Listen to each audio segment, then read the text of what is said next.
So, what do you do when you're completely overwhelmed? You're completely in distress and your soul is just searching for comfort. Well, Psalm 77 is written by the psalmist Asaph. In this psalm, it shows us what we can do to turn our distress around and get to a place of comfort. And in verse 1, it says, I cry out to God. Yes, I shout. Oh, that God would listen to me. When I was deep in trouble, I searched for the Lord. All night long I prayed with hands lifted toward heaven, but my soul was not comforted.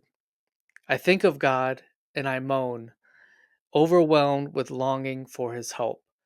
Have you ever been there when the best you can do is get out, oh God, just help me? You just moan. That's all you have left. And this is for somebody that knows God. This isn't for an unbeliever. This is for you can be a Christian and you just get to a spot in your life for whatever reason where you're overwhelmed, you're in distress, and you can't find comfort for your soul. He goes on to say, you don't let me sleep. I'm too distressed even to pray. Have you ever been there where you're just so distressed and your soul is just depleted that you don't even have words to pray? Well, that's where he is.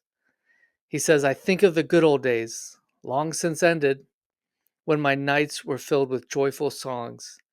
So he's been in a spot where he's been filled with God, when he's been in comfort. But that's not where he's at now for whatever reason. He says, I search my soul and I ponder the difference now. Has the Lord rejected me? Will he never again be kind to me? Is his unfailing love gone forever? Have his promises permanently failed? Has God forgotten to be gracious? Has he slammed the door on his compassion? Asaph is in a bad spot here. But listen to what it says. And he said, this is my fate. The Most High has turned his hand against me. But then I recall all you have done, O Lord. I remember your wonderful deeds of long ago. They are constantly in my thoughts. I cannot stop thinking about your mighty works. O God, your ways are holy. Is there any God as mighty as you? So listen to what he did when he started to think about God's wonderful deeds. He starts remembering them. He starts putting them constantly in his thoughts to the point where it says, I cannot stop thinking about your mighty works. Listen to the difference of what he's proclaiming. Oh God, your ways are holy. Is there any God as mighty as you? So he was in a spot where he's like, God, have you totally forgotten me? Have you closed the door of compassion on me? But when he started putting thoughts of what God has done, when he started remembering what God did, how big God is, when he started focusing and filling his thoughts with the good deeds that God has done, it started to change him. It started to change his perception of God. And it started to change the words that he was saying. He's coming out of that distress. He's coming out of being overwhelmed, all because he's putting his mind on God, on the deeds of God, not just a random, oh God, help me, but he's filling his thoughts with the deeds of long ago, what God has done. He's in his word, he's in the scriptures, reminding himself, filling himself with the goodness of God. He goes on to say, you are the God of great wonders. You demonstrate your awesome power among the nations. By your strong arm, you redeemed your people, the descendants of Jacob and Joseph. What a turnaround. He is now focused on God. And it says, by your strong arm, you redeemed your people. He is speaking faith. And that's what God does. When we start putting our mind on him, we become stronger because he's redeemed us. And he goes on to say, when the Red Sea saw you, O God, its waters looked and trembled. He's remembering times of past. He's remembering what God did for his ancestors. The sea quaked to its very depths. The clouds poured down rain. The thunder rumbled in the sky. Your arrows of lightning flashed. Your thunder roared from the whirlwind. The lightning lit up the world. The earth trembled and shook. Your road led through the sea, your pathway through the mighty waters, a pathway no one knew was there.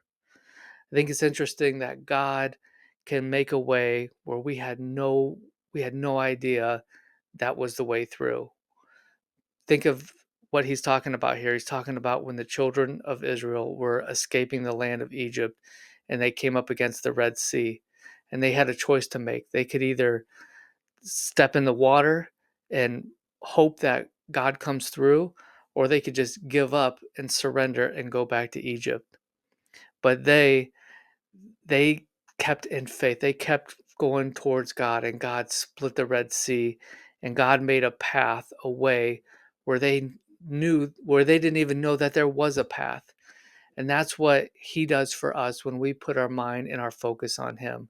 He will make a way for us through. He'll make a way for us out of being distressed. He'll fill up our soul so our soul has comfort where we're not overwhelmed anymore. And lastly, he says, "You led your people along that road like a flock of sheep, with Moses and Aaron as their shepherds." Part of the way out is to keep our eyes on God, and he will be our shepherd, and he'll put people in our path. Notice he named two people, Moses and Aaron, as their shepherds. We need to look not only to God, but there's people out there that can help pull us out. Pastors, there's people that you can listen from that he has put in your path to help uh, give you the way out, to give you the answer. We just have to put our mind and our focus on his word, on what's being said, and he will get us out of that state of being distressed, overwhelmed, and depleted. Hey, if you got something, follow along, subscribe, and we'll see you on the next one.